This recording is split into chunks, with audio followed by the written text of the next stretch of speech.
Good afternoon. My name is Ryan Lloyd and I'm the Indian River County Emergency Management Coordinator. Earlier today we've already covered Tropical Nicole's storm pass, so I'm not really going to get too much into that. There's not been a lot of significant changes. One thing I do want to mention is that the track seemed to have shifted a little bit to the south, potentially suggesting a landfall in Martin or St. Lucie counties. If that does occur, Indian River County will be on the northeastern part of the storm, which would be the worst weather. So we continue to tell our residents to be prepared for the hurricane force winds up to a Category 1. As Tropical Storm Nicole is getting closer now, it is time to start the process of sheltering in place. Many businesses have already ceased operations and the time for preparedness is now coming to a close. We have 2 shelters in Indian River County which are currently open. There are 47 people in the Freshman Learning Center and 26 persons in the Special Needs Shelter, which does not include support staff. As tropical force winds begin to pick up, we remind all residents to be aware of down power lines, standing water, and all the hazards associated with debris and flooding. When in doubt, do not take unnecessary risks that jeopardizes your health or personal safety or well-being. During the course of the next 24 hours, we do expect a significant amount of power outages to occur in our region. Approximately 2,900 locations in Indian River County are without power. Florida Power and Light Company is aware of this. It should remain daylight for another few more hours. Now is an ideal time for our residents to organize and know exactly where their flashlights, batteries, radios, and any other items that we deem important or they deem important are located and organized. In anticipation of power outages, we'd like to discuss some backup portable generator safety tips. Never run a generator inside your home, a garage, or within an enclosed space. Let me repeat that again. Never run a generator inside your home, a garage, or within an enclosed space. Doing so can quickly lead to carbon monoxide poisoning, which can lead to your death. It is recommended that you position a generator at least 20 feet away from your residence with the exhaust pointing outward and away. It is recommended that you do not run a generator in rainy or wet conditions unless you have a tent or covering which was specifically designed for generator use in such wet conditions. If you need to refuel a generator, please turn it off and let the generator cool down before you begin the refueling process. Finally, do not attempt to backfeed your generator into your house. What this means is do not directly plug a generator into a wall outlet. Backfeeding a generator can bypass some of the critical circuit protection devices within your home and lead to an electrical fire. Additionally, it can also pose a significant safety hazard for utility workers who are attempting to restore power. One last thing on generator safety, when you're ready to put your generator up and store it, make sure the generator is cooled down to reduce any sort of fire risks within your home or wherever it is that you're storing. Please be encouraged that Florida Power and Light is within the Indian River County Emergency Operations Center, and crews will be activated as soon as weather conditions allow for safe deployment. The Indian River County Emergency Operations Center remains at a level 1 activation. We intend to remain at that level until the storm is passed, and we have our information center hotline opened up.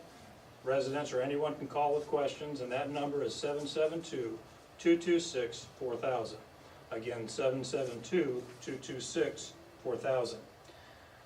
Before I turn it over, I'd like to just briefly speak about hurricane fatigue. It's been a long hurricane season, and we've been blessed not to have the same kind of hurricane season that occurred on the West Coast. We're on the home stretch, technically, of hurricane season. Let's work together as a community over the next 24 hours, make good decisions, and let's do everything as we can to try to keep our community as safe as possible. Sheriff Flowers.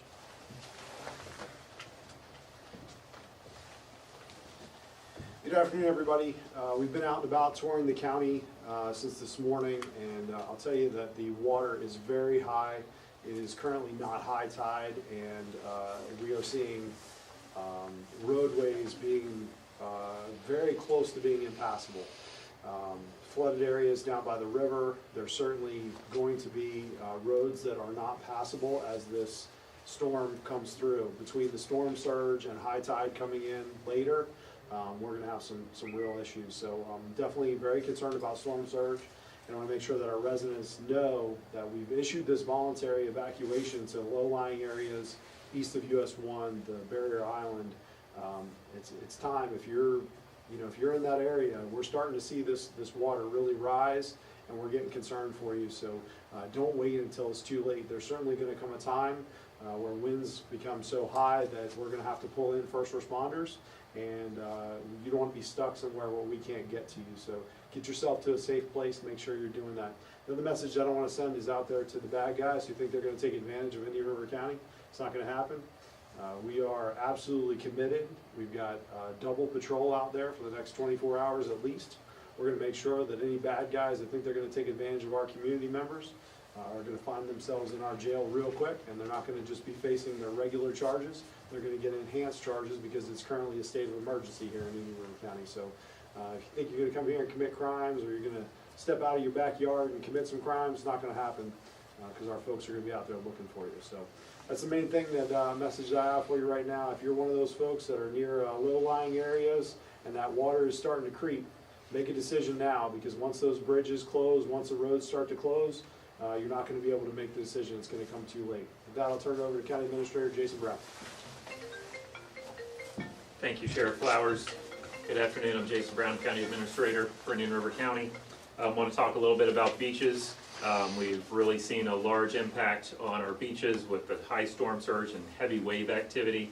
In my travels earlier today, that was the most notable impact that I saw.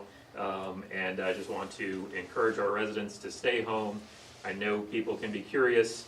The folks you're watching now have provided some good video of what's happening out there. You don't need to go take a look at it for yourself. Those conditions at the beaches are not safe, and you need to begin to hunker down, as Ryan Lloyd said, and not be out and about for no reason. We want you to stay, get where you're going. That voluntary evacuation recommendation, if you're going to leave those areas east of US 1, the Barrier Island, low-lying areas, mobile homes and substandard housing, you need to be making those moves now. The conditions are going to continue to get worse, and the conditions are expected to be the most impactful overnight. Want to remind everybody that as the morning comes, if conditions start to improve, don't go out and sightsee. Stay home. We need to have time for our first responders, our law enforcement, and our fire rescue folks to go out there and make sure that they can do what they need to do to ensure that everyone is safe before we have people start roaming around and sightseeing. So please stay home, and now is the time to be smart. We've got great, smart, intelligent Indian River County residents. I ask you to look after your neighbors, as I know we do, and be good people and make good decisions. And that way we can all get through this event safely. That is the #1 goal for everyone, to stay safe during this event. So with that, thank you. And if there are any questions, we're available. When do you determine when you're gonna lock down the bridges up? When do you? I'll handle that one. So we've had discussions about the bridges. Our number is 45 miles an hour. That's a point where we get concerned about people crossing the bridges. I do want to say that, you know, our purpose here is to ensure that residents are being safe. And, you know, as far as locking them down, we're going to say, hey, it's no longer safe to cross the bridges. When we get a sustained 45-mile-an-hour wind, our goal is to not put somebody in a position where they're stuck in a particular spot. We've not issued mandatory evacuations, and so it would be not smart of us to tell people that they can't cross if they were in a situation like that. So I don't want to use the word lockdown, but we will certainly be letting people know at 45 miles an hour it's no longer safe to cross the bridge. Other questions? Maybe you could discuss a little bit more about the beaches and the timing of the tides. I know high tide's around 8 o'clock. That's going to be a few hours before the storm makes landfall. There's been some discussion, you know, as to what the better case scenario is if high tide came at midnight or so. But this storm, I guess, is not moving fast enough that the tides don't really come into play, right? You're going through several high tide cycles already. Well, so obviously during high tides, the water is higher already, the base level. So the storm surge is aggravated during high tides. So if you went out at high tide this morning, the conditions may have looked worse than they did kind of towards the low tide this afternoon.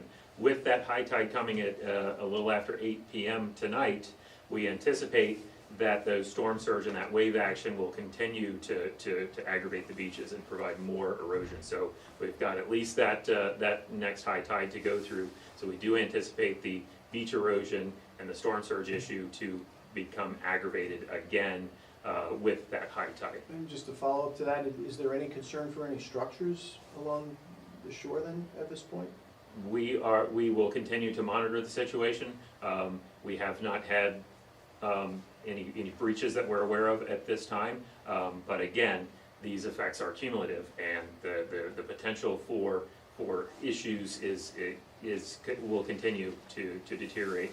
And along with the beaches, that does impact the river as well, which Sheriff Flowers was alluding to before. So you have the immediate impact on the beaches. You also have that impact on the Indian River Lagoon as well.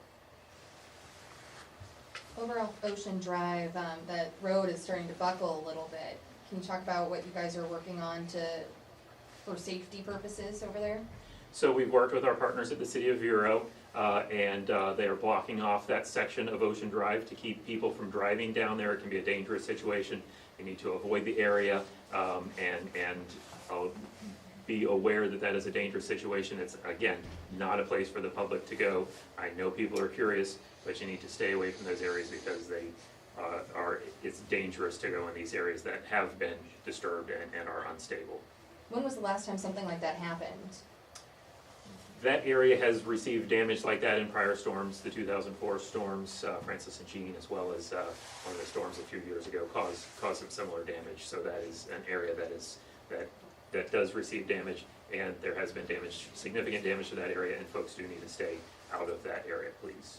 Is it more severe now than when it was the last time you guys saw similar damages? Each storm is unique. There has been, I think 2004 had the most damage that we've seen there, but again, this event's not over. So what has happened so far could continue to get worse over those next high tide cycles, and as this event occurs. Remember, we haven't gotten to the peak of this storm, so the damage that we've seen now is not the extent of what may happen through the duration of the event. I know hurricane fatigue was mentioned, and now we saw the path shifting a little south. What's the message to the public today with them looking at that thinking, okay, we can just exhale, we don't have to worry about, what's the message you want people to know? The message that the Department of Emergency Services would like to convey to that is that we have a 24-hour period here that we really need to be concerned with, at least a 24-hour period. Don't let hurricane fatigue this late in the season affect any of your decision-making, whether it be safety, common sense. Let's get through the next 24 hours. And again, hurricane season ends November 30th, so we want people to really, really remain prepared and remain focused on what we have here to deal with in the next 24 hours. If we need to update you guys overnight, we'll let you know. Otherwise, we'll probably see you tomorrow morning. We have an early morning conference. We'll probably see you tomorrow morning. All right? Thank you. Thank you. Thank you.